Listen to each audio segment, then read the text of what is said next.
What's up, everybody? Welcome to part 2 of the CanesInSight Daily podcast powered by Artiaga and Levine Accident Attorneys.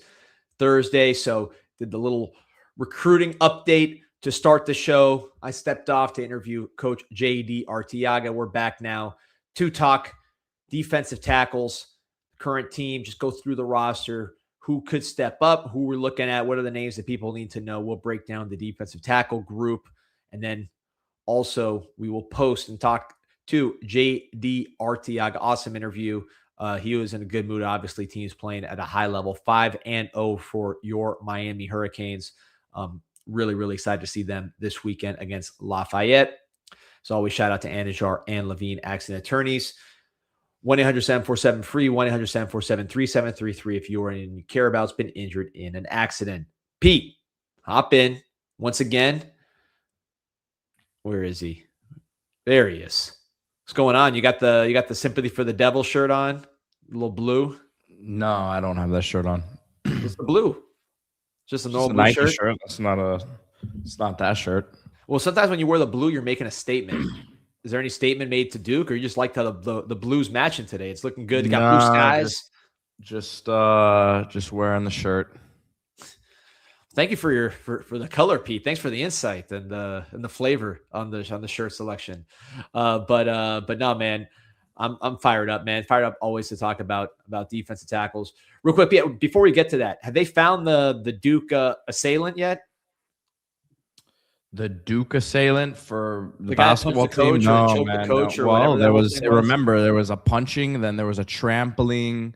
And he's tripled down on it. John Shire the liar has tripled down on it. And it's an unfortunate situation to create just lies out of thin air like that. But that's Duke for you. Scum organization from top to bottom. Yeah, love to play those guys in the ACC. And tournament. by the way, speaking of ACC, after Wake Forest defeated Clemson last night, your Miami Hurricanes are now in sole possession of third place in the 18-team ACC. Third place. How about that? And ACC is surging again. I mean, it's back to being the ACC. I think if they don't know now, they'll know when it's tournament time, because one of those things is like everybody says the ACC's down. And you get to the tournament, and then every year in the Elite Eight, you got a couple teams there. So look, who knows, man? But hey, fired up, Pete, to talk about the defensive tackle position. This was kind of like a running joke on CanesInsight.com. So for those who aren't familiar, we don't just have the CanesInsight Daily podcast. We got CanesInsight.com, which has been around since 2011. 7.9 million posts and counting. Got to be getting pretty close to 8 million soon.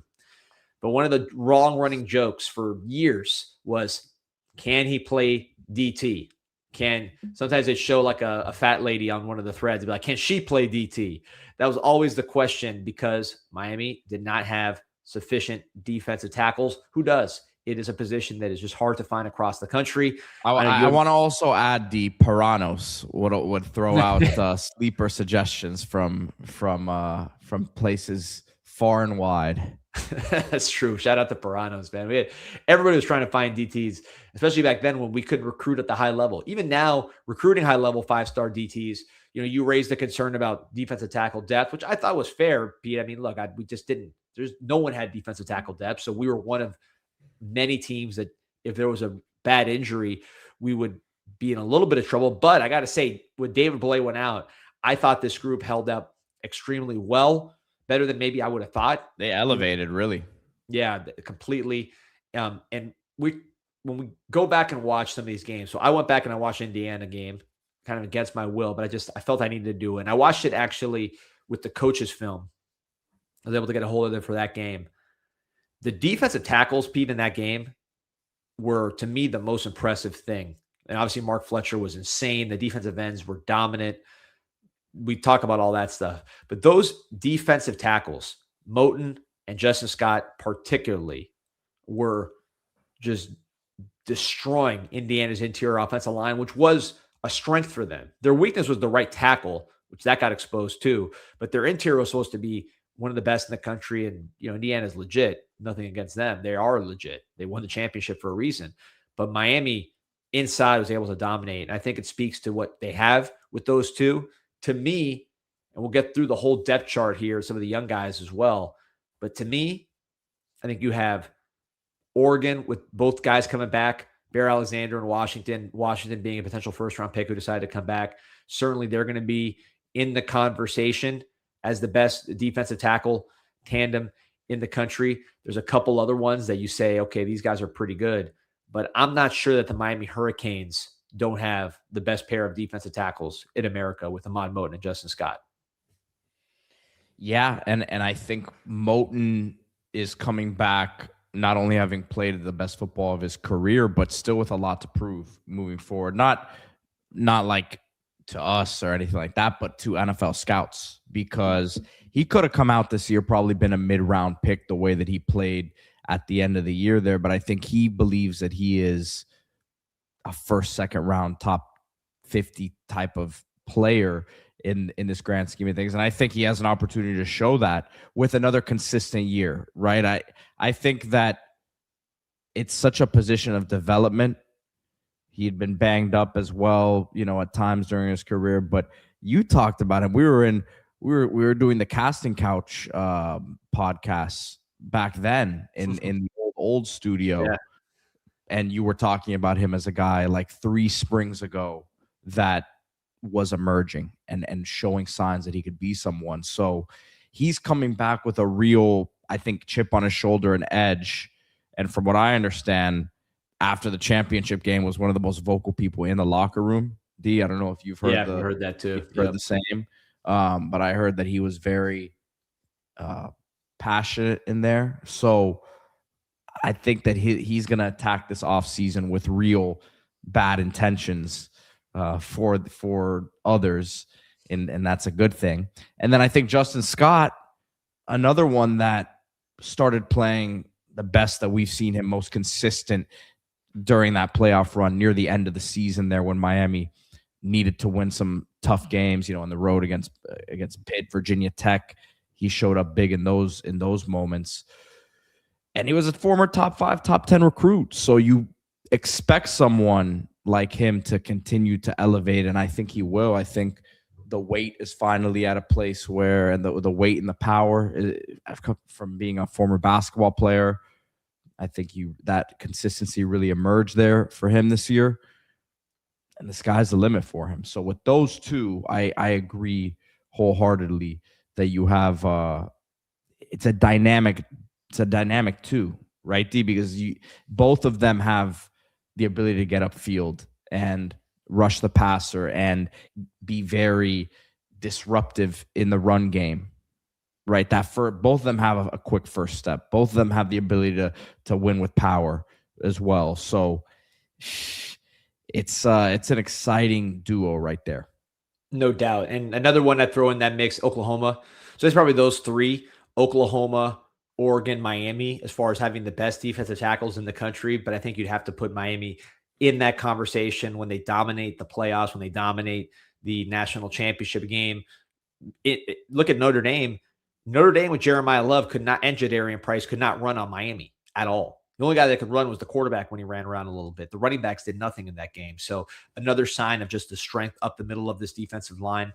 But yeah, Justin Scott, I think when David Blay went down, you really saw him take off. That Virginia Tech game stands out in my mind where he was just completely dominant, but he did it against good teams as well. So his size, there's a reason why he was a top 10 recruit in the country, period. Former basketball player, played running back too as well. In Chicago, we just went over a bunch of Chicago offers in our morning little hit, our recruiting update, because Miami offered 3 Chicago area defensive linemen. Justin Scott was kind of the proof of concept of that. But he's the one, you look at first rounders from this team, like who could be a first round pick for this Miami Hurricane team next year? And I would say Damon Wilson's the first kind of easy one, right? Because Damon Wilson, he'll be projected there preseason, but he, probably would have been a day 2 pick this past year. More improvement. You could see him going first round. That'd be kind of the first one that jumps out at defensive end, the Missouri transfer. Darian Mensah, that's why he's coming to Miami, is to try to elevate. I could see next year being a year like the year with Penix and McCarthy and Daniels and Caleb, where it was 6 quarterbacks picked. I could see that. Maybe Mensa's one of those. I know that's the goal for everybody. So those 2 jump out right away. But, man, I'm not sure if there's not a path for both of these guys, either one or the other or both, of Justin Scott and Moten to be first round. Justin Scott is a top 10 defensive tackle in the or top 10 player in the country coming out. That's just kind of his trajectory. Assuming he keeps – now, he can't go backwards. He has to keep elevating and keep improving. But if he does continue on his current trajectory, you could see him being a first-round type guy. Moten, the reason he came back to college, right? But we just saw with Mesidor, where after a while you say, man, like, yeah, maybe we had day 3 grades on him at one point. Maybe we had day 2 grades on him at one point. But we've seen him dominate too many good teams to say he's not a first-round pick, and now Mesidor looks like he is a solid. Hopefully the medicals are clean and there's no issues with anything coming up, but he looks like he'll be a solid first-round pick. So I could see Moten taking that path where it's not preordained like it might have been with Justin Scott, but he works his way into it. And if you have 2 first-round picks on the defensive line, Miami's going to be a really, really good team next year. And man, let me tell you, playing deep into this playoff run makes all the difference in the world for them. Like, those games that Bain had and Mesidor had against Ohio State and Ole Miss solidified their status. Yeah. And against Indy. I mean, again, every single game, those are the ones that they're judging them on. And being a part of a winning team, it goes hand in hand. Yes, you're winning because you have more talent, but these guys are giving themselves more opportunities.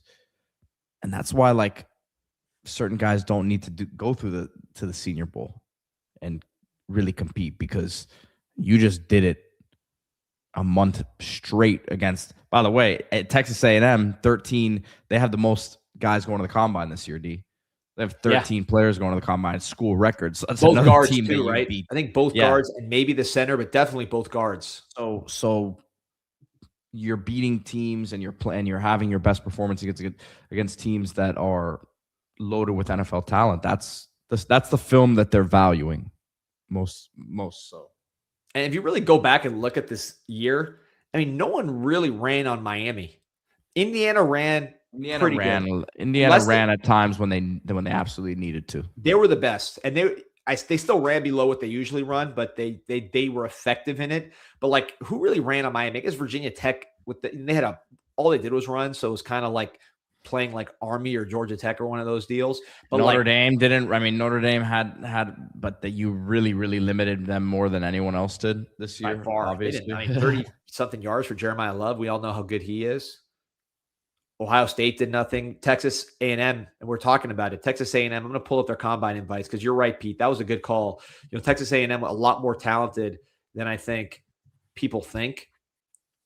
We knew they were talented, but this was like a very, very NFL laden team for Texas A&M. So 13, which is a school record. So you had the guard Besantis, you had Cronover, he's the right tackle. You had Armaj Reed Adams, who's the other offensive lineman, and then Trey Zune, who's so both tackles and both guards basically. And their center, I think, was a senior, like a veteran, is an experienced guy. Good calls here in the chat. Louisville had some runs on him. Isaac Brown got us good there. That's right. And they didn't run at all before that. That's why that game was so – you know what I think happened that day? Because Louisville, as great as Isaac Brown is, Louisville didn't run before that game. They were one of the worst running teams in the country. I don't know how they got after that, but I don't think they were that good. That was when Miami hadn't played a lot of football because they had those 2 buys, remember? Like they had the weird buy situation, so they just hadn't played in like a month, it felt like. So I think there was especially early on, they were real rusty. Whereas in the playoffs, those guys were battle tested and rocking and rolling. I'm seeing comments about Cortez Kennedy, Russell Maryland, some of these old guys. I think part of what makes this team special and what I think is going to make next year's team good is when Miami's good, our defensive tackles in particular are dominant. Everybody talks about the running games. Everybody talks about the wide receivers, quarterback all that stuff. Miami really, historically, you go from the 80s to the 90s to now. When Miami's good, elite defensive tackle play. Talk about Hall of Fame, Pro Bowl guys. Cortez Kennedy's in the Hall of Fame. Warren Sapp is in the Hall of Fame. Russell Maryland was the first overall pick of the draft. Jerome Brown would have been in the Hall of Fame, not for a tragic accident. Vince Wilfork, borderline Hall of Fame. William Joseph was a first rounder next to him. Matt Walters was a NFL draft pick next to them. So you can go on and on. I'm just going off the surface, but this is a defensive tackle program. So I think the ability of Miami to dominate inside throughout the playoffs is a reason why they were 4-1 against top 10 teams. Because when you get to those top 10 teams and that level of big boy football, the big boys come out. And I think defensive line, defensive tackle, foremost among those positions. But yeah, I mean, do you think, I said all that, but you follow this NFL draft very closely. Obviously, you've been to combines, you worked with it. Is it crazy to say, I'm not saying they all will go through first round, because a lot needs to happen. You need to stay healthy. You need to have a great year. You need to be consistent. But would you agree that between Wilson, Moton, and Scott, all three have a chance to go first round? Wilson being a defensive end, obviously, but the two defensive tackles and Wilson have a chance that's not like a far-fetched chance to go first round next year. Yeah, I think Wilson probably more solidified than the other two right now because of the consistent production that he's had last year, and then also flashed that previously at Georgia. And then you expect him to continue that, replacing these two guys, at least some of their productivity. But yeah, I don't think it's out of the equation. Yeah, it's possible. And that's obviously why they're coming back. Well, at least Scott didn't have a choice, but in terms of like a Moton, that's why he's coming back. He's not coming back just to be a day 2 pick. I think he probably would have been a day 2 pick. I know he was projected day 3, but having seen this process before with Moton, if he would have gone pro, I think when people started really watching his playoff film, like that Indiana game in particular, like, you know how it is. It's not like he was bad throughout the year, but like it's not like these coaches are watching 12 games. They're gonna be like, all right, give me the games to watch, or the higher level executives, and you're gonna get Moton against Indiana, Moton against Ohio, like these games where he's really balling against good competition. I think he probably would have been a day 2 pick this year. I know he wasn't necessarily projected that. I don't think the number he got back from the committee was that. I think he was more of a day 3, but I think with the way he finished, probably day 2, but he's coming back to go day 1 and shake Roger Goodell's hand. So that's clearly his goal. Question from Kyle asking, who are the best returning DTs in America? Yeah, I think Amari Washington from Oregon would have been a first rounder this year, decided to come back. Oklahoma with David Stone and Jackson, the 2 IMG kids, they're going to be in that mix. I know Helton from Oklahoma graduated, and he's a really, really good player. But Halton, I'm sorry. But I mean, our guys to me are up there with anybody in terms of the defensive line. I think you're going to see Moton on some preseason All-America list, just pulling up some way too early. Let me tell you something, D. I'm impressed, man. I don't know what you're doing with this with the Google algorithm, but I just searched best returning DTs CFB, and after PFF link from last year, the second link I get is a CanesInSight top 10 returning DTs in college football link from last year. So that's how we do it, man. Boards are working, man. SEO, baby. AJ Holmes from Texas Tech. I'm seeing him on some preseason list. He was the guy that replaced Skylar Gill-Howard when he got hurt. He was good. Texas Tech brought in Mateen Irogba, who was at Wake Forest. I like him. He's to me top 5. Yeah, it's good to not have to face him with Wake Forest, because we go to Wake Forest this year. Also seeing Tyreek Tucker for Indiana. That was the guy that got in the fight with Mark Fletcher after the game. Number 8. Was he number 8? Yeah. Although I think, in Indiana, it's more the sum of the parts as opposed to like these individual guys being monsters. But overall, these guys are in the mix. And I think Justin Scott in particular, Moton just needs to keep doing what he's doing. Justin Scott, I think there's still a leap he can make, but if he makes that leap, man, he's going to be. I'll tell you who probably should be in that top 3 to 5 too. In D tackles, Elijah Griffin. Yeah. I don't know if you mentioned him. Yeah, he should be. Yeah. This is the 5-star all-world freshman last year. Miami tried really hard to get him out of Savannah. Georgia goes to Georgia. And truthfully, that's what Georgia's been missing. Like, Georgia has not had an Elijah Griffin in a little while. I think their defensive line has slipped. He will get them looking a lot more like Georgia next year, assuming he keeps he stays healthy. Pete, one thing I wanted to talk about, because I remember back in 2001, So Miami won the championship, and then they brought back basically their defensive line. And the thought was, man, 2001, our defensive line completely obliterated every team we played. 2002, it's going to be even better. We're going to kill teams. What ended up happening was a lot of the guys that came back in 2002, I don't want to say they took it easy, but there was a little bit foot off the gas. It seemed like watching it on TV in 2002. The defense was not as consistent. You had bad teams. Seems like a Steve Kim type of topic there. It was Steve Kim was talking about it all the time. If he was on the show, he'd talk about it. We got to get him back on. But he would be the first to tell you that happened. I'll ask him about it next time I bring him on. But that was the topic on, at that time, Grassy, Canes time, which later became CanesInSight. And you saw it on the field. I mean, that 2002 Miami team was undefeated, but they had games like Rutgers would hang around, Temple would hang around, Florida State, which was terrible that year, almost beat them until Willis McGahee caught that screen. So there was that kind of season where they just needed a little more health than they probably should have, because the defensive line, talented first round, but not as dominant the second year. So part of this is also, you got to make sure that a Moten, that a Justin Scott keep pushing. And I think part of that's going to have to do with the people behind them. And I think what Miami did was they brought in one guy, I should say, and they bring back Armando Blount, but they brought in Keon Davis. I find those two to be very, very similar. The question from Flankerton, do you see Blount playing more inside and out, liking to gain some more weight if he's playing DT? Levon Thomas asking a similar question. You guys sure he's a DT? I see him being a strong side defensive end like Bain was on first and second downs.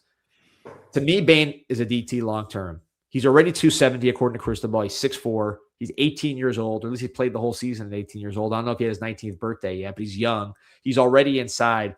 And I will put my hand up, and Pete, I know you were kind of guilty of this too. Both of us were saying, Bain, just seeing how heavy he was at the Pop-Tart Bowl, we thought, listen, stop fighting your body, just become a tackle. He ended up losing the weight. Well, that might still be the case in the next. It might still be the case in the pros, but I mean, we have to be honest. He was dominant at defensive end. He was best defensive end in the country in college, so he did his part there. But I think with Blount, the difference between Blount and Bain, but David Bailey exists. No, but David Bailey can't stop the run. And so I went, Bain dominated the whole playoffs. I know he didn't get a chance to, but I think Bain, the pros, everybody's going to have their little things they want. And someone wants a more pure pass rusher. I could see them going with Bailey, but run, pass, dominating the college level, Bain. So, and the second one would be Messidor in terms of college. All first round picks, the guys we're talking about. But with Blount, I've seen him outside. We've seen him outside. We've seen him inside. He's not a dynamic rusher outside yet. Maybe he becomes that, but like in terms of playing defensive end, Bain, when he first started playing defensive end, was already a pretty spectacular pass rusher as a true freshman.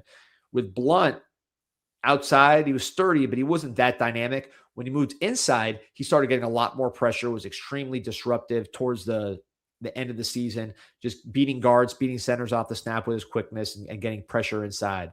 So I like him inside. I think he does need to continue to gain weight. He's already 270, 18 years old. If you get Blount to the 290-pound range and you coach him up with Damian Lewis and all these other guys, I could see him being he's one of my favorite players on the team. I can see him being really, really, really impactful. Like if you ask me who's going to be the best player at 25, Blount's 18 right now, I could see him being one of the best players on this roster at the age of 25. And at that time, I see him as a 290-pound pass rushing monster inside. I don't know how you see him, Pete, but that's been a big debate. I agree. I agree with it because I just think the traits that he has are more special for the interior. I'm not going to say he's dime a dozen on the edge because he's still got some freakish stuff, but I think the flexibility maybe kind of holds him back there a little bit. That's what Bain, for the lack of length that Bain has or height, Bain's flexibility for being as powerful as he is crazy. That's to me what separates him at that size, right? So I don't know that Blount, has that sort of flexibility to kind of bend around the edge like that consistently. Yeah, I agree with you. I don't see that with him. But I think he could be, I think he can be big time terror inside. First round to me. Yeah. He's 18 right now, right? So you're talking about projecting forward, but he'll be a 20-year-old coming out if he goes pro next year. Like maybe he's still 19. I mean, he's going to be so young. And we'll see how what the future Remember holds. Amobi Okoye from Yes. Louisville? Yeah, I do. The Houston Texans, right? Picked him. Yeah. But he'd be like that a little bit. But yeah, I think his arrow's pointing up. I love Blount. What I really love about him. Go ahead. Well, what I will say here, D, and some people are getting at it in the comments as well. Damon Wilson is more of a pass rusher at this point as well. And we saw Bain and Mesidor kind of being, you could play those guys easily together. You could play them, slide one of them inside as well. But I think that Wilson and Lightfoot on the field at the same time at early downs leaves you a little bit more susceptible to the run. Yep. Well, that's why I hate Lowe. Lowe's going to be in the mix, but Blount could also be that too. He could. And Keona Davis. I said Keon Davis. Sorry, It was Keona Davis. I apologize earlier. I said that wrong. So Keona Davis, the transfer from Nebraska, started. He's a true sophomore, so he's another young guy. Also, I think he's in that 6'4", 270 range. Very similar body type to Blount. Just seeing them walking around, they look good. To me, him and Blount are the same in that you watch a play, motor, body type, and motor. These guys both, they look the part. They have the size and length. You call them tweeners, but I wouldn't because they're tall and they're strong. So to me, they're what you want. You could bulk them up more as they get older to play defensive tackle more full time. But they play outside and inside. Keona Davis at Nebraska played a little bit outside, played a little bit inside, played more of that 4-eye defensive end where you're just sort of taking up blocks. You're doing the dirty work. You're not getting in the backfield and making a ton of plays. He's going to play more of that 3 technique here in Miami and get more plays behind the line of scrimmage. So those two to me are interchangeable. You could play him outside, but I think also backup defensive tackle, they're going to get their opportunities and ultimately maybe be your starters next year. But those are two that I think they travel together in my mind because of their motor. I mean, both of them. You watch highlights of Keona Davis. You watch Blount all year. Chasing plays down from way, way away from the play. Can't coach that. And they're fast too, so they can get there. But I think that's what you see with those guys. Yep, I think we're on the same page. And just, again, when I keep saying motor with these two, if you are you're not trying to push Moten and Scott because they play with motor this year. The whole defense did. But now they're getting accolades. Now they're getting hype. So you want to make sure they continue to play with motor. Human nature is what it is. There's nothing about those two in particular that makes you worry about their motor. But it's just, again, just common sense, human nature. Guys tend to take the foot off the gas a little when they get accolades. So now putting Blount and Keona Davis on the field who are going to play with their hair on fire every single time, I think that puts a lot of pressure on those guys to continuously perform. And look, pass rush downs, you could see either a Blount or a Keona Davis next to maybe a Hayden Lowe with Wilson and Lightfoot on the edges. And there's no reason you can't see that. Now, Moten's a good pass rusher and Scott's a good pass rusher too, so you don't necessarily take them out either. I think overall, we did the defensive ends already. Now we're doing the defensive tackles. I see a top 8. And correct me if you disagree. We're going into the spring. This will change. But if you ask me the top 8, I would say in terms of the defensive ends, no particular order. I'm just going to list the 4 that I think will be in the mix here. Wilson, Lightfoot, Lowe, Herbert Scroggins, third Scroggins. I think those would be your 4 defensive end body types. Then 4 defensive tackles, Moten, Scott, Keona Davis, Armando Blount. Again, that's not an order. I'm just those 8, I think, are the 8 that you'll mix and match them, but those are the 8 heading into spring. Guy like a Booker Pickett's knocking on the door. Jarquez Carter, who we'll talk about in a second. There's other guys knocking on the door, plus freshmen. But I think those are the guys that stand out to me right now, Pete. I don't know if you disagree or agree. Yeah, I 100% think that's as of right now, that's the group. And then I think there's a couple young guys who can break through there. Carter, a Keshan Stancil as well. So yeah, let's get into that, Pete, as you get some of those highlight reels ready. I want to talk about my boy, Josh, at Scrap City. I'm going to be meeting him at Motec later on today. I told him there might be some paparazzi present. It is what it is.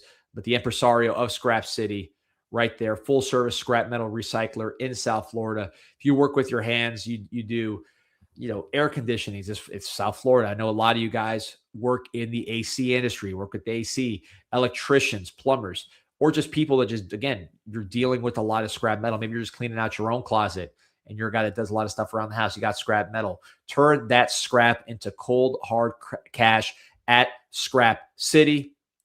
Pompano Beach, Delray Beach location. You can get it at scrap-city.com.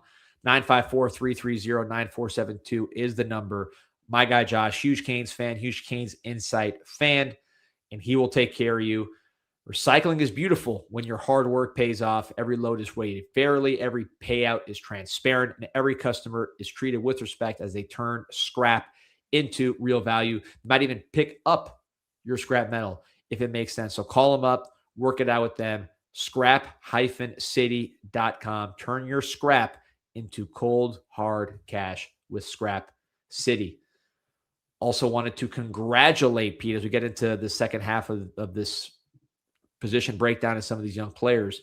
I want to congratulate the great institution of Islas Canarias, which was named for the year of 2025, the #1 Cuban restaurant in Miami. We already knew that. That's not a surprise. They do it all the time. For 40 years, classic Cuban dishes established in 1977. The portions are insane. The croquetas are the best in the country.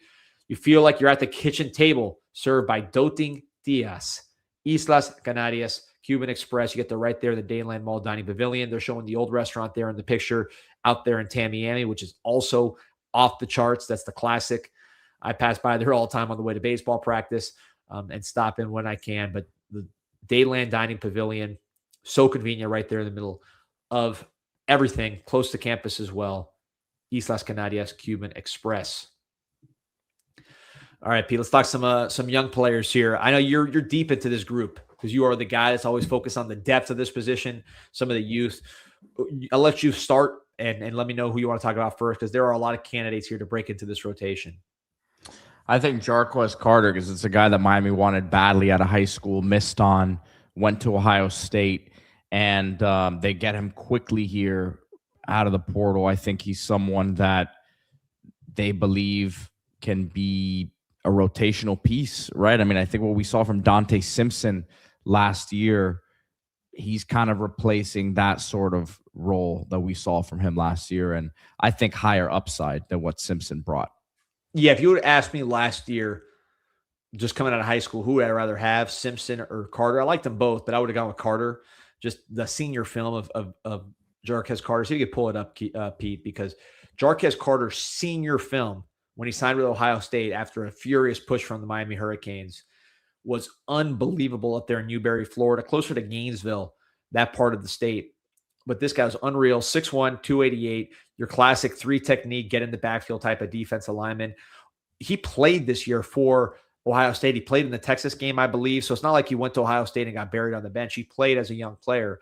I think one of the reasons 7 games, I think. Didn't really log many stats, but I mean, he played a little bit.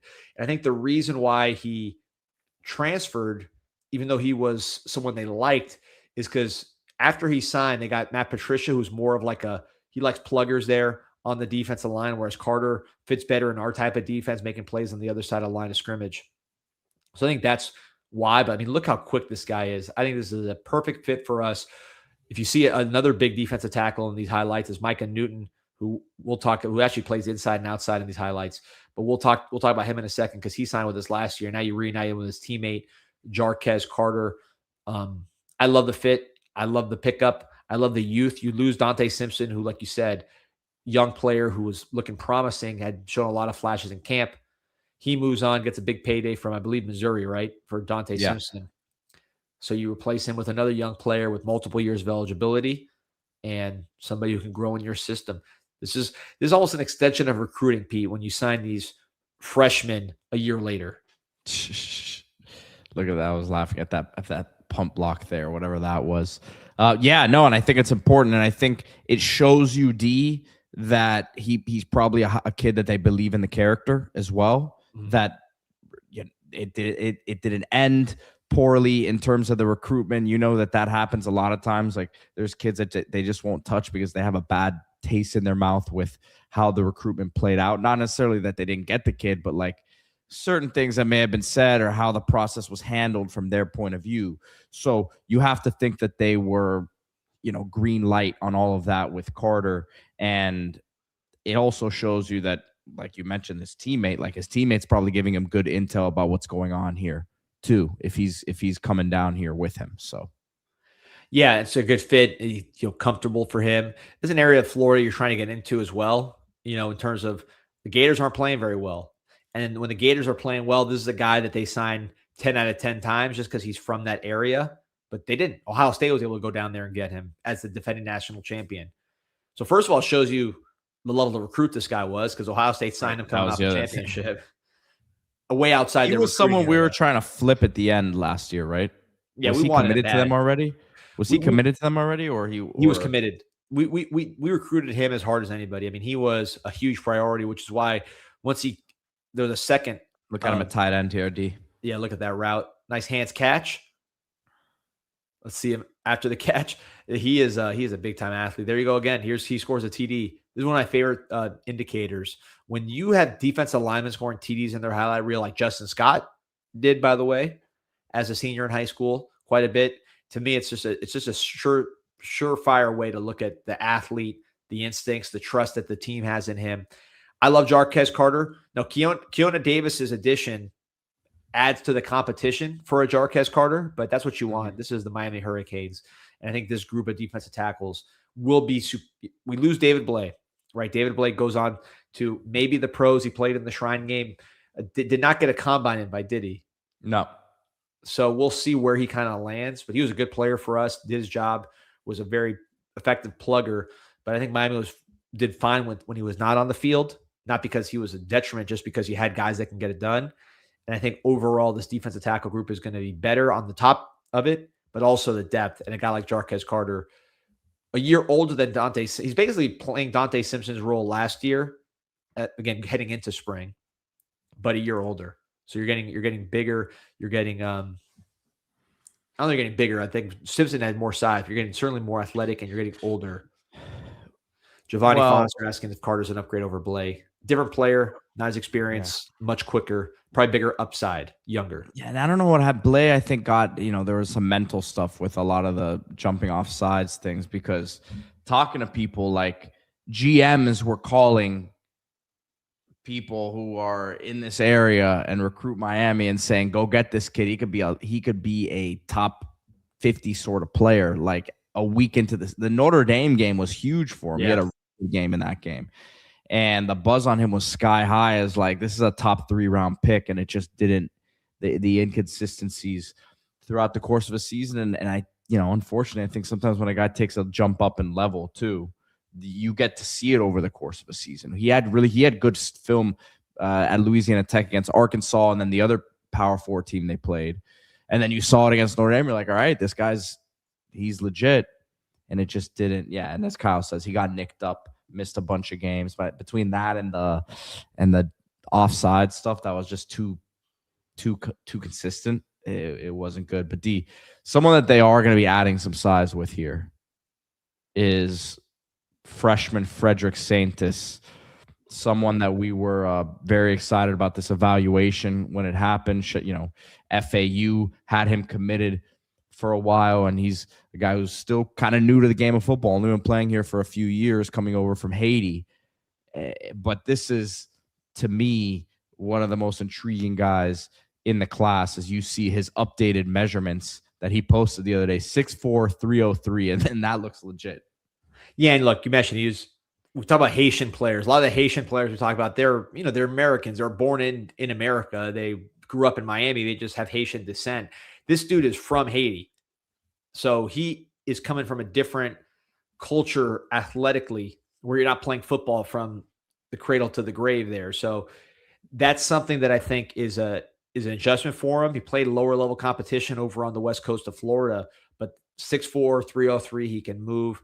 You can't coach that stuff. Plus, he dominated the level, which is what you want. So I'm excited to watch Stancil. I think the whole spring, especially when you have so many young offensive linemen competing as well. Find out who's who and what's what in terms of the youth, because as much as development will play into these defensive linemen, it's the old Bill Parcells comment, puppies bark early. You'd like to see flashes from St. Tius in spring going against the Reese Woodrows of the world and the J.J. Sparks of the world and guys like that, Minaya, some of the younger guys, or at least the guys that haven't played a ton. He's going to be battling those players in camp and in spring, so it's exciting to see what he can do. The fact that he's on campus is great. The upside's great. Talking to people, they think in 2 or 3 years, this is going to be one of the better guys on the defense. So it's about this is what I am just blown away by. So I brought this up on my afternoon show a couple of weeks ago. This picture right here is from January 29th, okay, where he's 303. This picture that he posted here is from October 25th.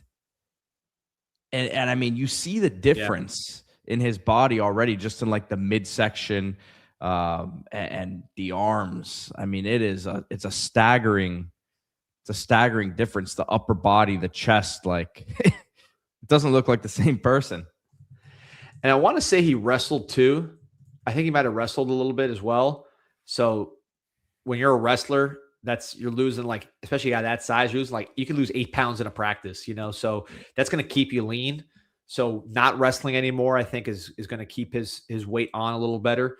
But yeah, excited to see what he can do. And he's just one of a lot of guys.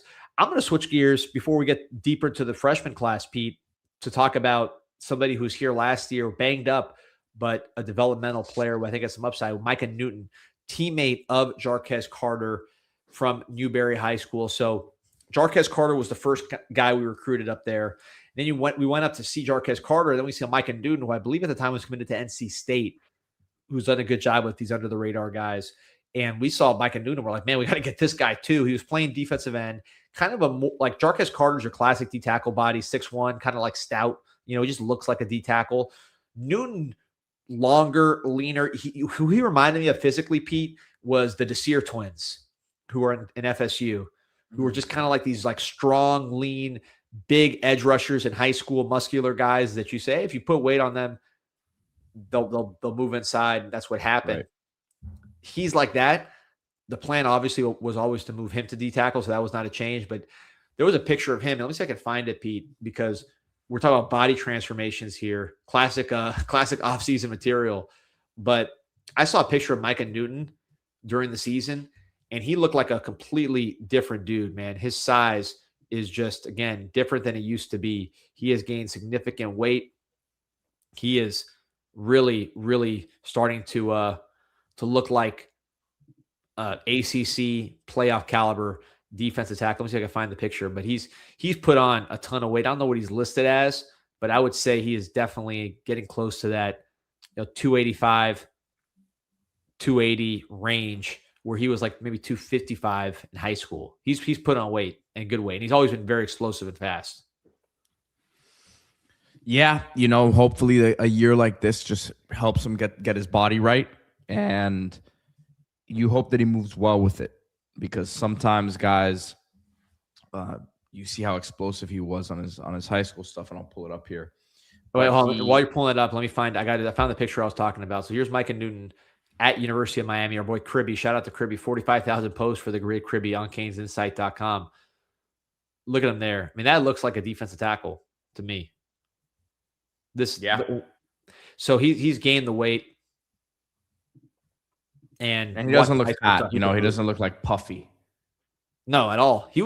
When he was in high school, he was like ripped. That's why I was kind of like, is he going to gain weight? Because it wasn't like he was like a tall, skinny, lanky guy. He was pretty strong. But again, the Desir twins were like that as well. And when they got to college, it was a whole nother level. And then they ended up just being some big, powerful defensive tackles who were able to make plays in the ACC and are now probably two of the highest paid people in Tallahassee after they extorted FSU for more money. But I think this guy could be like our version of that if things go well. But as you see, this is same uniforms as Jarquez Carter that we just saw, because it's the same program. Getting an interception there. This guy's just a super athletic player. Here he is. You think he's about the same height as them? He looks a little shorter than the Sears. maybe a little shorter. I think he's taller than Carter. I think he's probably like 6'2". I was around. I saw him in spring. I'd say he's 6'2", maybe 6'3". But look how athletic he is, man. And you see what you're seeing here in high school as far as the movement stuff, and you pair it with what you saw in college as far as the mass. And I could that's why, but that's what I'm saying though. Let's see if he's moving the same way, then you got something. If it's, you know how it is, D. If you put on 25, 30 pounds, you may not move the same way. So, right, but he didn't look like out of shape in that picture. Right, but not looking out of shape is different than how he's physically moving. No, I get it. But that's what spring's going to be fun. That's what is fun about spring. I'm not saying he can't do it, D. I'm just saying like I gotta see it in motion. If it's moving anything like this, then 100% you have something. But that's the question, and I talk about it all the time. Sometimes guys, their body type, they held it. He is holding it okay. It looks like, but see how he's moving. No, I hear you, and that's you're right. Like that's what spring is for. And somebody's kind of getting the band back together. I'm sure there'll be times where you see him and Carter on the field at the same time, and he's going to be like, "Oh man, this is like high school." You wonder just if the comfort being a year in. He obviously said good things about Miami, or else Carter wouldn't have come. Yeah. So I just and one more thing about Newton, as you see him getting his hands on the football, Carter was providing the pressure there. Yeah. He was hurt last year too. That's another thing, is that Newton missed a lot of time in spring. Like most of the time when I was out there in camping in spring, he was hurt. He wasn't hurt the whole year, but he was hurt at various points of the year. Nothing serious that's going to impact him, but he missed time. So that's another thing to consider with Newton. He's got to get healthy as well. Yeah, but nice piece to have there. And look, like if he's staying, I know it's only 1 year, but if he's not bolting to the portal, it's probably a good sign. Yep. So, Pete, take your pick of these defensive tackles we brought in, because there's so many good ones that it really is just kind of up to you. We already talked about Frederick Stancil, but 3 more defensive tackles. Actually, 4 more. Man, so we signed 5 defensive tackles in this class. So this is going to be, the battle is going to be unreal. So take your pick. We got 4 left. We got Alabama. We got Delaware, New Jersey, and let's go with big sizzle, Tyson Bacon. Let's go. A guy you really liked. Cristobal mentioned him to us. He was one of the first names Cristobal mentioned. Dealing with injuries. That's the question with Bacon, is can he deal with injuries? But when he was playing, he played for Hoover High, right? So one of the best programs out there in Alabama. When he was playing, this was a guy, I remember Cooper Patagna, who does 247 and is from Louisiana. He has a lot of ties in that region.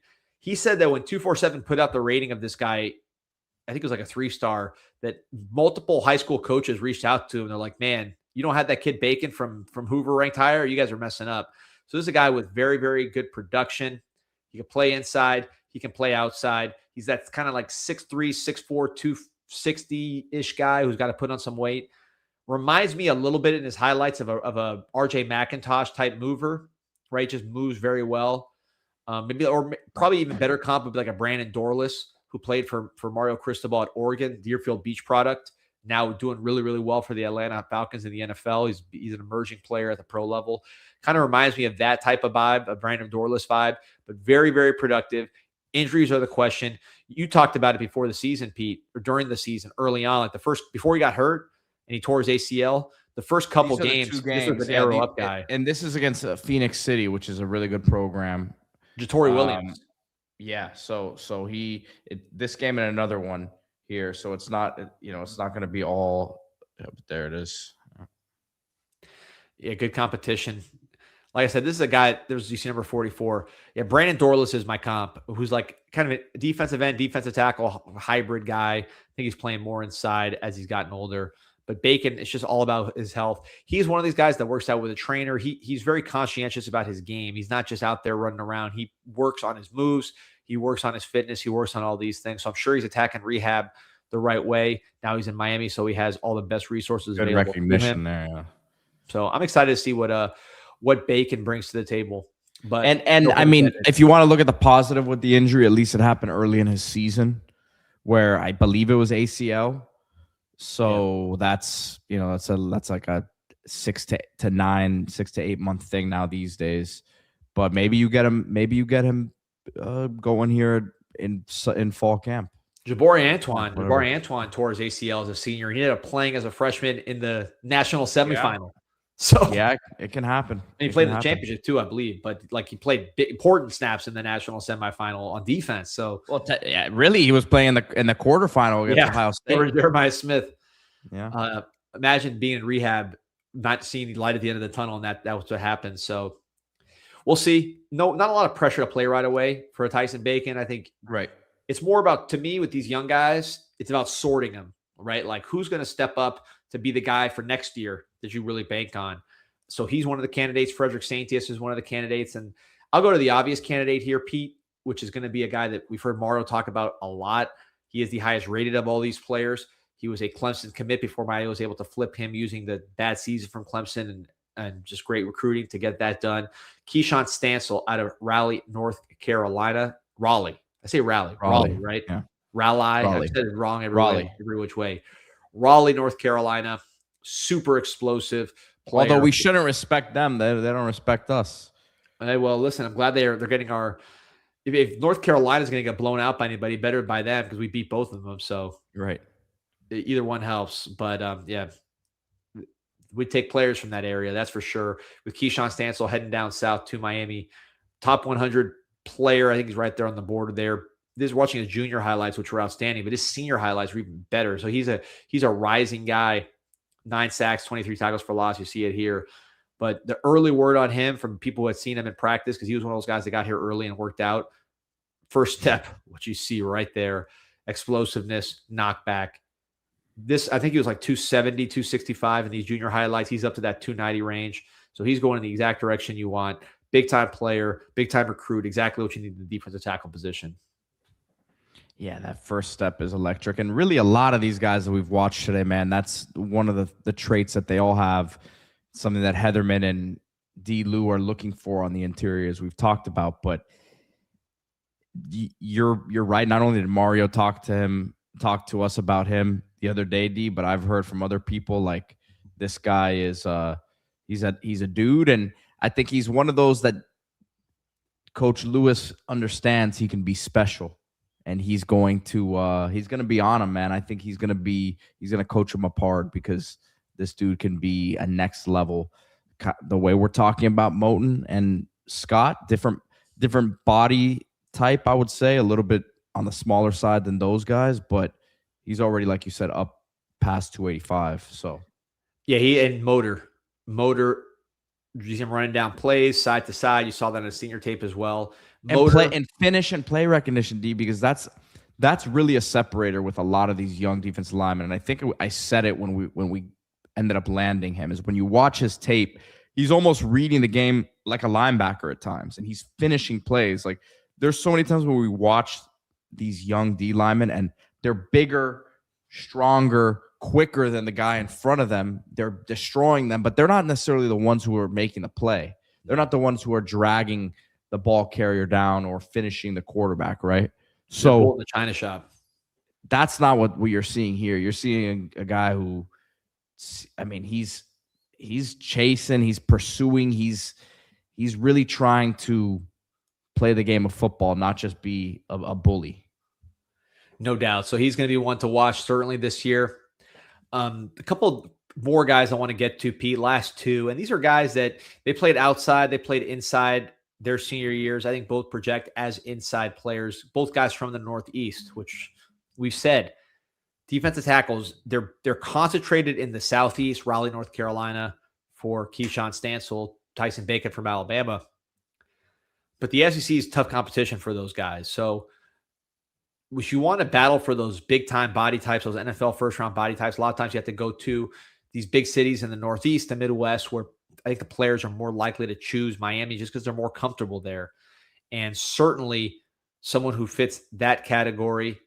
Let's start with who you want to start with. Pick your pick of these Northeast defensive linemen. Who you got ready first? Nagel. Let's talk about Logan Nagel.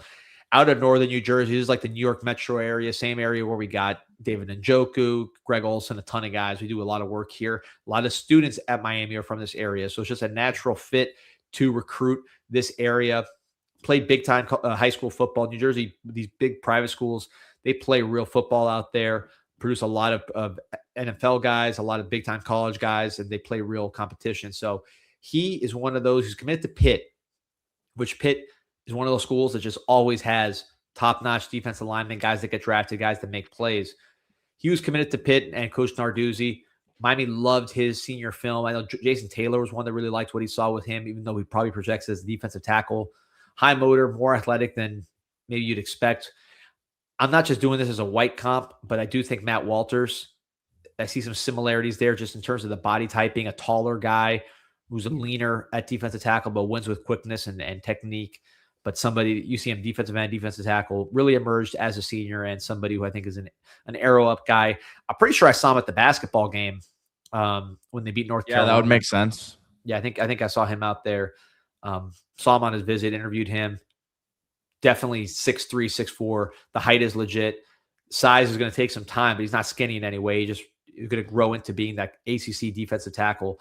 But I think we'll be talking about a guy similar to Matt Walters. He'll be like 6'4", 6'5", even if he grows a little bit in that 290 range, which you're seeing a trend. How many pluggers have we looked at today, Pete?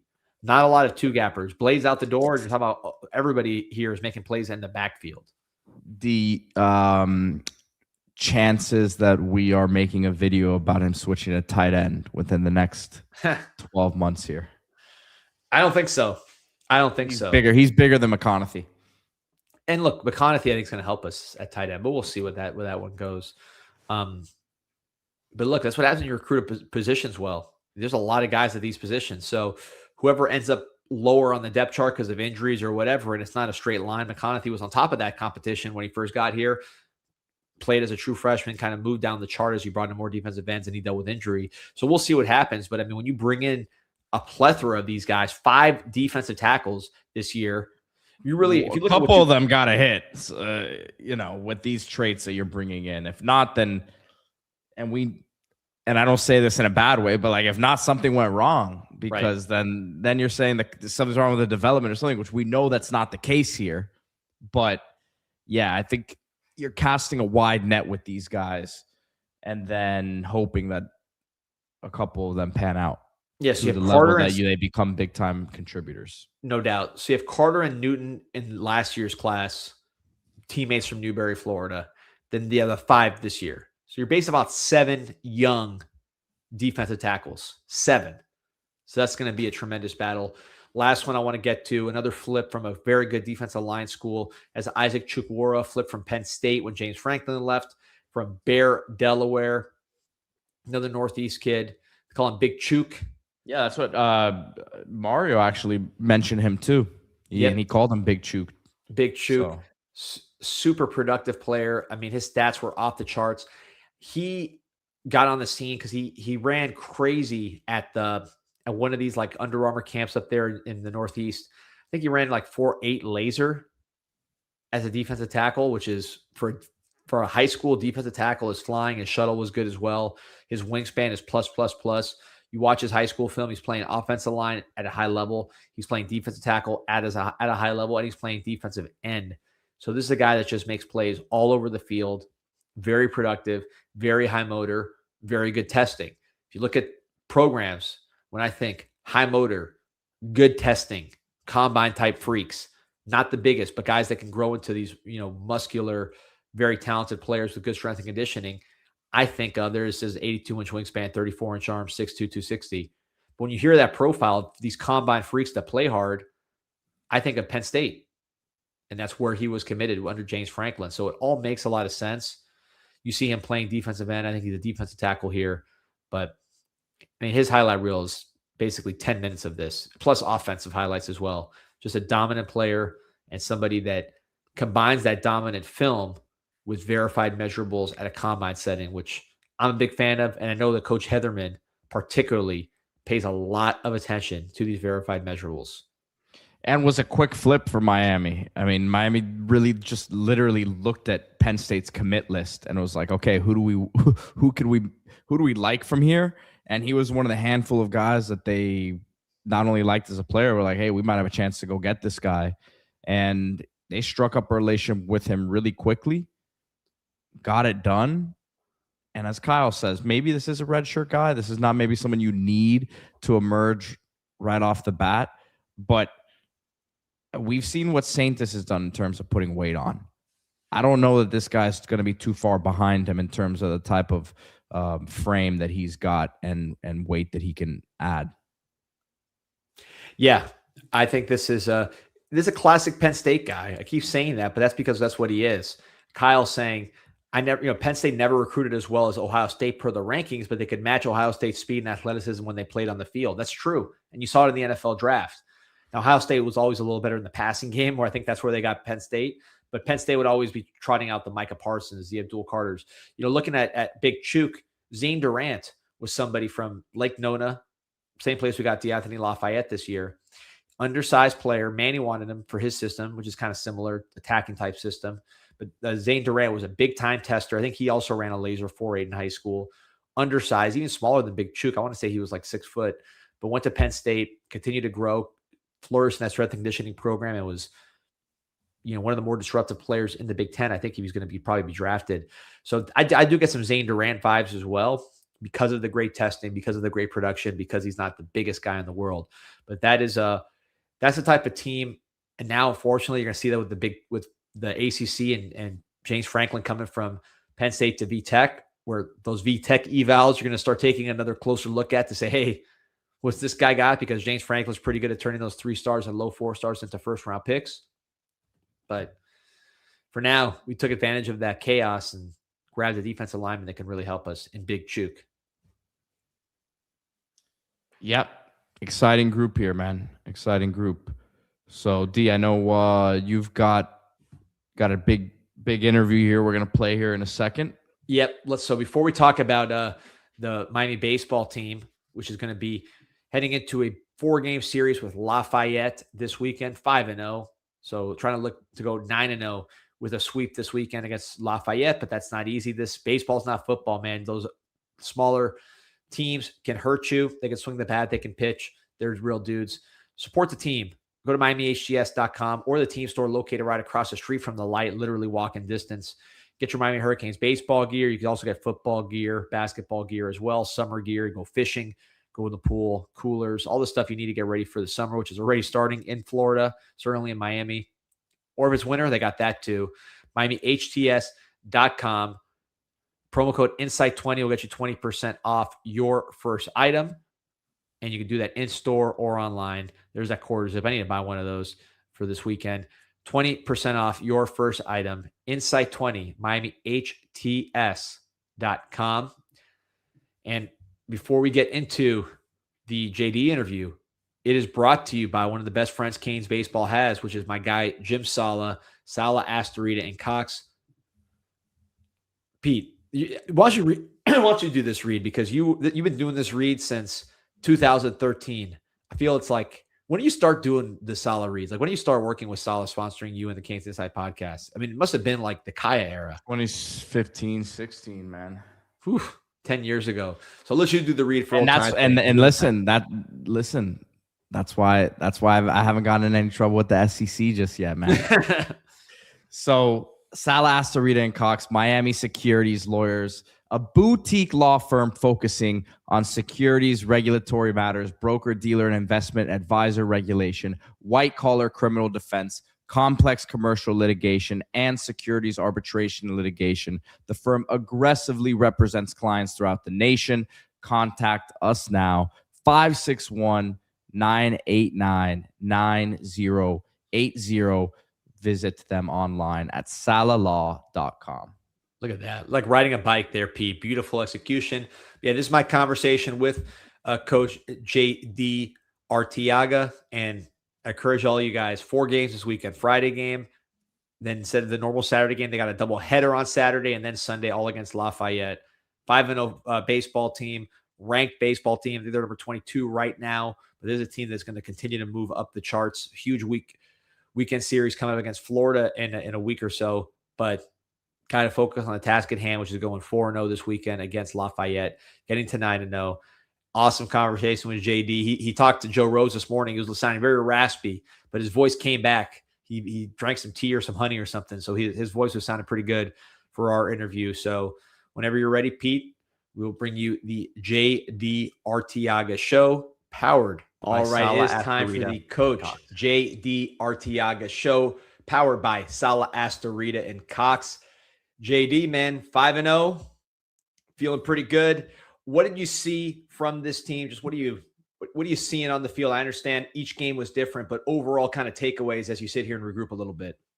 Well, I think, this weekend offensively was what we expected, maybe not what we expected. Never expect to score over 50 runs in a weekend, but we knew we were going to be strong offensively. It was going to be a long lineup, and the freshmen that I talked about, when they got the opportunities to come in and play, I think everybody got a hit except for, I think Bennett Gary might be the only one. I think he owes the freshman offensive class dinner. That's a little guy going, the last freshman to get a base hit has to buy dinner, but it was nice to get everybody in. They swung the bats well, as expected. The bullpen was a pleasant surprise. Obviously, it was a concern coming in.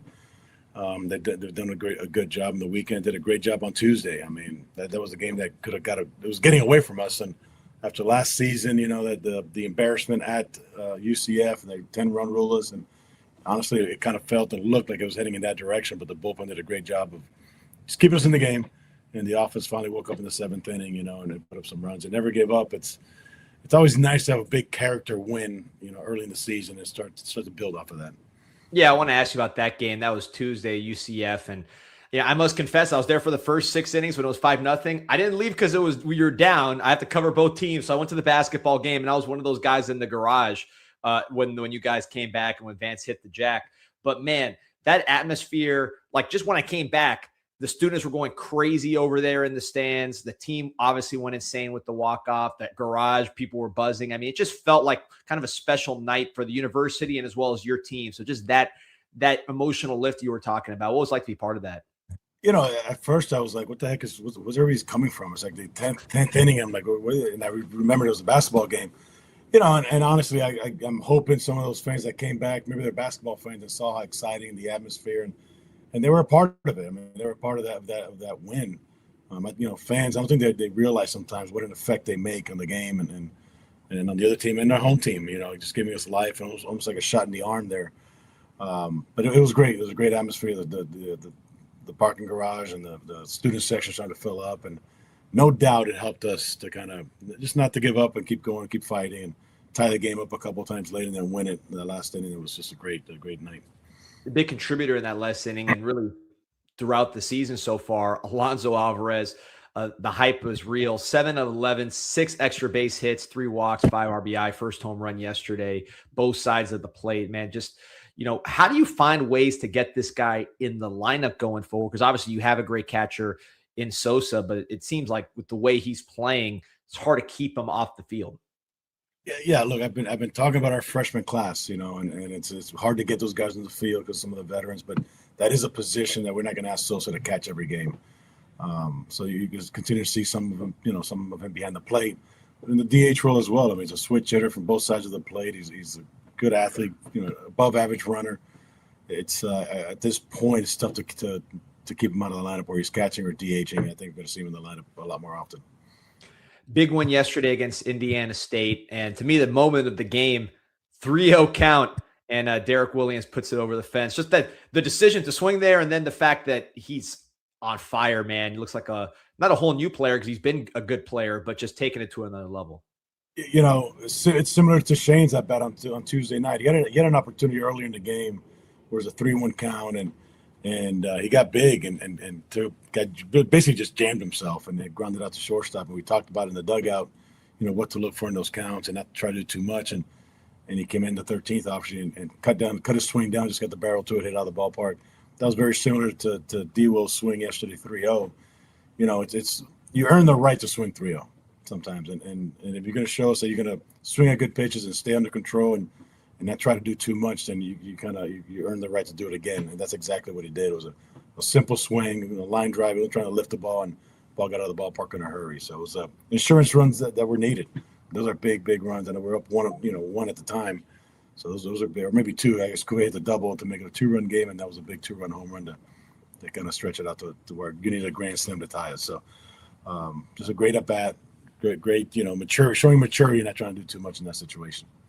Now, you still have a kind of a quirky schedule because you got a doubleheader still on Saturday. So still a lot of this stretch run where you're playing so many games to go, but you were able to see a lot of pitchers here in these first 5 games. You saw obviously Goyeta starting on Saturday. It was Siskar and Darius and what they did. Sebastian Santos Olsen yesterday, Glidewell. I know Rob Evans pitched yesterday as well. So you've seen a lot of guys now at this point. Are you starting to get more clarity on kind of who goes where and how the pieces fit, or is that more of an ongoing process? Well, a big piece this weekend is going to be Rob Evans. He got his first outing yesterday, threw an inning. It's really his bullpen day, but with all the pitching we used on Tuesday night, we're kind of forced. Those are our 2 Saturday starters for this weekend, Evans and Goyeta. So instead of throwing a pen, they each threw 1 inning. It really helped us out. It was 2-2 game at the time, and they put up zeros in the 6th and the 7th.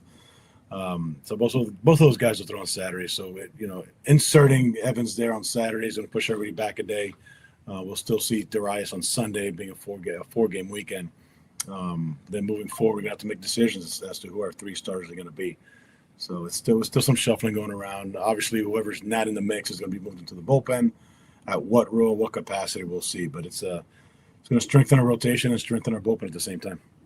Santos Olsen yesterday just zeroing in on him because it was my first time seeing him. I didn't see him in any of the preseason stuff, so it was my first time getting eyes on him. But man, pound the strike zone, seemed to have good poise. What do you see from him, allowing you guys to have an opportunity to win yesterday?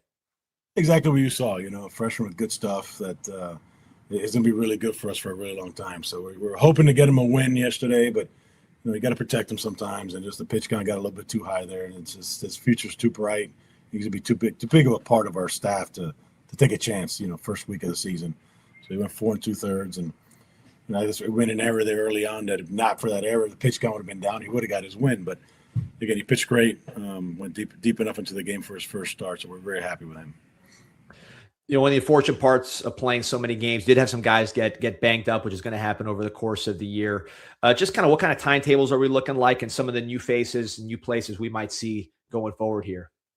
Well, Max Godwin's going to be out for a little bit. He's going to have surgery today. He broke a bone in his foot, his left foot. So I think he's out for 6 weeks, and then it's a matter of rehab, how long it takes to come back. So we're looking at realistically, 8 weeks, probably best case scenario, sometime late April. Obviously, he's a big part of our lineup, big part of that returning core group offensively from last season. But Peralta's had a good preseason, and he's going to step right in and left field there for sure against right-handed starters. And then you might be seeing another freshman in Dubovic if they start a left-hander. It's kind of a platoon situation there in left field. So, again, we have depth. We have some young guys that are waiting for the opportunities. Hopefully they took to heart what we told them and be ready to go when their name is called. You never know when it's going to happen. And here we are, first week of the season, and some opportunities are opening up already. Could we see new faces get work there in left field? I know you have so many bats in the infield, which is a great problem to have that can do work. I mean, Milano, we saw him hit a home run. Copeland had a really, really nice start. He's swinging the bat well. Obviously, both lefties like Peralta. Are those guys that you could see getting work in the outfield, or how's that go? I think those with right now, unless those 2 guys don't get it done with Peralta and Dubovic, one of those 2, I don't foresee moving anybody out there right now. It's always a possibility, right? You got to find the best 9 hitters to get into the lineup without sacrificing too much defense. I still think that it's impossible to have good pitching without good defense, and I think we have a staff, not a lot of strikeout guys, so we do have to have a strong defense behind them. And Peralta's having Peralta and Torres in the outfield, you can almost tell D-Will not to play. We could cover the whole outfield with those 2 guys. So that's always, a plus and an advantage. So we're going to give those 2 guys a chance for now. He's still got Greenhouse possibly before we start making moves from, someone from the infield to the outfield. One thing we saw in the midweek games was a little bit of slow starts. I mean, we know what the offense can do, but it seemed like you guys started slower, and then second, third time through, that's really when things kind of exploded. What do you see there as far as that? It's a challenge, man. I think the toughest thing within our sport is showing up every day, and being up for every game. And it's as much as you preach it, it's tough to you play North Carolina, Florida State, or Florida, Virginia, and then you get a midweek game against whoever it is, Indiana State or UCF. With UCF is a great program. It's tough. It's tough to get up for those games every day. We have to find a way to do it. I'm not making excuses for anybody. You got to find a way to do it, and then you got teams coming in and you start seeing a different pitcher every inning. It's tough to really get into a rhythm and prepare and stuff like that. But again, no excuses. We got to find ways to be better. It was kind of a common theme last year as well. I was trying to Cuvée like in the 6th inning. Like we got to figure this out, man. This ain't gonna work. And those midweek games are the difference when you're on the bubble between getting into the tournament or not. hosting, being top 16 seed or not, or national seed or not. Those games are very important. They're just as important as the weekends. And being in the state of Florida is a lot of really good mid-majors. So you don't show up, you'll get beat in the weekdays. Yeah, I wanted to ask you about Mikey Torres, a center fielder who a lot of hype coming in. I know he had a chance to potentially go pro straight out of high school from Doral. And we saw the defense right away. You talked about it before he even started playing, that he was already one of the better defensive center fielders you'd seen at Miami. We saw that. We saw it this weekend. I forgot which one of the weekend games it was, but he had 2 plays that were just outstanding. And then the bat now starting to pick up. Huge hit against UCF. Everybody remembers Cheyenne and Cuvée, but he had a hit that might have been the most important given where we were at that point in the game. So just what have you seen from his growth at the plate particularly? It's just confidence and maturity. It's funny. In that situation, in the 9th inning before he came up to bat, he goes, "Don't pinch hit for me." Josh had no plans in doing it just because of what I've seen so far in the fall and the spring and everything like that. But that kind of tells me a little bit of where his mindset is, where he was worried about getting pinch hit for, but the confidence had come to me and say, "Don't do it." I said, "I wasn't, just, go out and do your job." And he did, so, but again, he's a guy now we're going to have to ask to step up with Galvin, being out of the lineup. He's going to go from the 9-hole to the 2-hole like it was last night. So it's a little different. They're going to pitch him a little different. He's still going to be protected with Cuvée and Sosa behind him. But he's gonna be asked to do a little more, being in that situation. So hopefully he doesn't try harder, just continue to do what he's doing. He'll be fine. But again, it's amazing what a different spot in the lineup does to a hitter's mentality. It's our job to make sure he stays in the right frame of mind and continues to do what he's doing. I'll ask you about Lachy again. We talked about him last week, but now seeing him pitch yesterday, right? Pitched and then pitched this Saturday. Just what you're seeing from him, kind of ups and downs, but battled and ultimately gave his chance a team to win. Last night it was one of those. It was really nice to see what he did and how he did it, and that might be a great role for him. Not to say that's what's going to happen, because he's starting in a solid starting rotation. But he looked really good in there, and it's kind of that stopper role. You got the way we do things, we got a closer and a setup guys, but we also have a stopper, and that stopper is that guy that gets you from the starting pitcher to the bullpen to your closeout guys. And his stuff plays up there, so we'll see what happens. Again, the mentality when guys get moved from starting role to the bullpen, they can't be where it's a failure. It's an important role. But it was kind of nice to call his name there in that 6th inning and to see what he did. So we'll see, but it's definitely another bullet in the holster there that we can use. Yeah, Packy Bradley Cooney, also somebody who I know in the past, kind of you look at just his performance on a paper, some really, really good stuff, maybe some stuff, not necessarily throw as many strikes as he wants all the time, but seems like he's harnessing it a lot, because every time he's been a good opportunity, you've seen flashes of what he could be helping your bullpen. The thing about Packy, we talked about it yesterday. We're talking to him about his slider. His slider is his best pitch. It hasn't been very good to be nice. We're talking about his slider and working on, certain adjustments, this and that. And he kind of stopped me and Laz. He goes, "Just understand, I compete. Whether it's good or bad, I'm going to compete." I said, we know that, but we wanted you competing with your best stuff. So his mentality is perfect for the role that he's in. He's not going to back down from anybody, or whether he's got his good stuff or not. He's going to get his best effort. That's all you can ask for in that role. The 2 leaders, at least from the outside, seems like the 2 leaders, certainly 2 top performers, Cuvée and Ogden. Both had huge moments. Cuvée with the home run to tie it on Tuesday. Ogden yesterday Ogden in that game as well got you going. Like, just the presence they provide to pick the team up when the team might not be going so well. How important is that? You think about what we did last weekend and scoring all those runs and another however many runs we scored on Tuesday. Those 2 guys haven't been really consistent. We got some big hits for us, but they haven't been, consistently getting on base and hitting the way they can. So once those guys get going, hopefully everybody else continues in this trend that they're in. Again, the lineup, it is what it is. It's a great lineup. So, but we did a lot of damage without those guys putting up big numbers for the weekend, the first 5 games. It's only a matter of time before they do. But having them in the lineup again, I said there was no panic on Tuesday. It's even we're getting no hit through 6 innings. There was no panic. I would like to see a little more life sometimes, but there was a calmness about the dugout, and at any moment we can put up a 5-spot, 4-spot, whatever it might be. So It's a great place to be. It's not something you want to depend on. You want a consistency and give good, 9 good innings of stressful pitching for the other team. But those two guys, it's a certain calmness and a veteran leadership that's all you can ask for. Before I let you go, this weekend you got 4 games right against Lafayette. Weather should be awesome. Team obviously undefeated and playing well. Just what are you looking for in this series as far as what do you want to see coming out of this stretch? What do you want to see improved and what you want to see continue going on? Every player individually has something to improve on, and as they improve in their specific spots, then it's going to make the team a better team. There's still some things that, we got to do better of, and it kind of showed itself on Tuesday night, whether it's sack bunting and moving guys over, things like that. The bats bailed us out, but that's not always going to be the case. We still got to be better at the little things and moving guys over and manufacturing runs. That's, baseball's baseball, man. That's not going to change, and we're not going to out-hit everybody. And there's, when you saw it, we had a good arm Tuesday, the first 6 innings, and we didn't do much. So we got to be able to manufacture runs when that's what the game calls for. Coach, looking forward to this weekend. I will see you out there. Hope to see a lot of the people listening out there because it is what is the best ticket in town. I mean, that was such an electric atmosphere on Tuesday, and really all these games have had their fun moments, and it's an exciting team with a lot of highlight reel plays, man. So appreciate you joining us, and looking forward to seeing you out there. Thank you, man. There's no place like the light when it's packed in, man. So show up and it'll be a great time, I promise. Go Canes. All right, go Canes. All right, guys, great stuff there from Coach JD Arteaga with D-Money. As always, every Thursday morning here, JD will join CanesInSight for the JD Arteaga Show.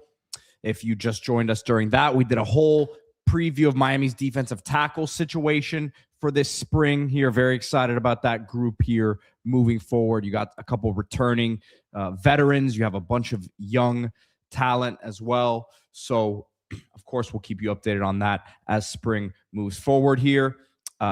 I will be going live this afternoon at 3 o'clock for CanesInSight PM, as I do 3 times a week. So stay tuned for that. Remember to hit that like button, subscribe to the channel. Go Canes.